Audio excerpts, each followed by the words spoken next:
It's game day, Seminole fans, and the Nole Insiders, Lane Hurt and Tim Lenefeld. We have your 3 keys to a Seminole victory, starting with key number 1. I think slowing down Michigan's offense early. Jim Harbaugh has done a great job. You know he's going to have a good game plan. He's going to have a couple of small wrinkles in there. Maybe not a trick play, but wrinkles they haven't seen. It's going to be important to keep Michigan off the scoreboard early. Yeah, I like your observation about the trick play. I don't know anything about Michigan's game plan. We haven't been able to see that, but that just seems like something Jim Harbaugh would do, doesn't it?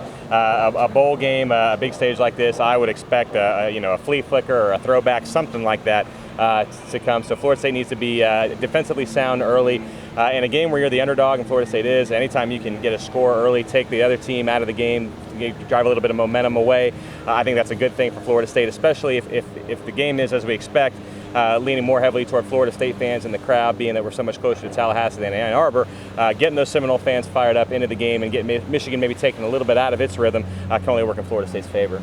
Key number 2, one you fans who've been watching are familiar with all season, keeping DeAndre Francois upright. Michigan's second in the nation in sacks. They got some big dudes. We saw Taco Charlton walk into a room this week, and that guy's a monster. It's going to be a tough matchup, but the Seminoles last time out did very well against a really good Florida defensive front. Yeah, really over the last a half to a quarter of the season, Florida State's offensive line really played well. It mixed up some personnel, got Wilson Bell involved, brought Rick Leonard back into the fold.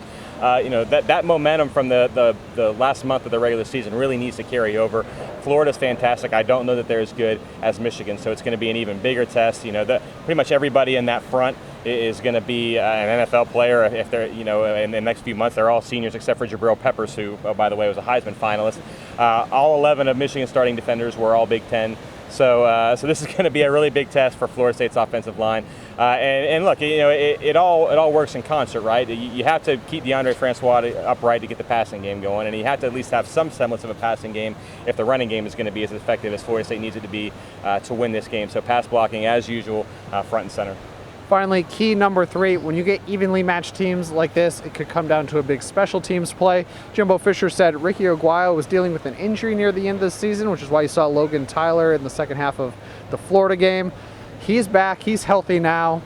Who's going to make that big kick or miss that big kick? It could come down to that.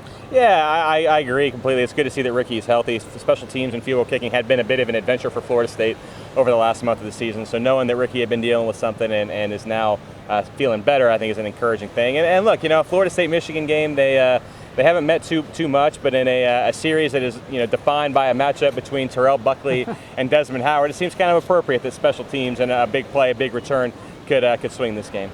There you have it, Seminole fans. Your 3 keys to victory. We'll have everything you need post-game as Florida State takes on Michigan in the 2016 Orange Bowl. But for now, he's Tim, I'm Lane. Go Noles.